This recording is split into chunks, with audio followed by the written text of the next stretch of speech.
The markets showed weakness today. They started out strong, kind of confirming this little scoop pattern.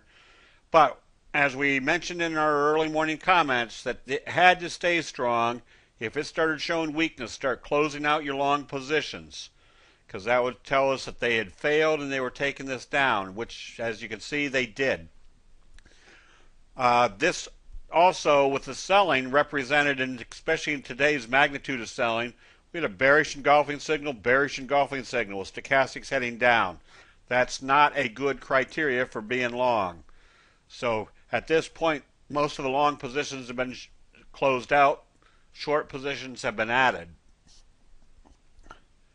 This is exactly why over the last few weeks we've been adding a few short positions to the portfolio in case they didn't break it out to the upside, that you had some padding to the downside. SODA, S-O-D-A, was a strong sell signal because it had a hanging man, gap down into the oversold, or I'm sorry, gap down below the T-line, and today it's done a doji sandwich, bearish doji sandwich, which means there's more downside. Could potentially be taking us all the way down to the 200-day moving average.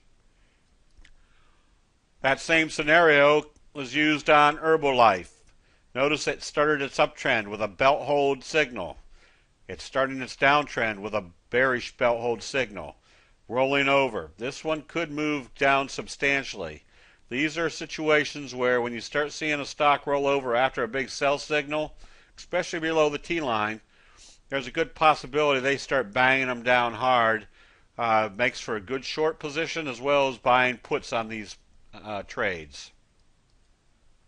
Many of the long positions were closed out except those that were still showing strength from previous trades, like a kicker signal, which is your strongest candlestick buy signal. And notice when they opened it lower, they immediately started buying again. So even though the market may be heading down, a good probability that 80% of the portfolio was stopped out, except you're still going to have long positions based upon strong candlestick buy signals that will keep you into those trades. That'll be it. We'll see you in the chat rooms.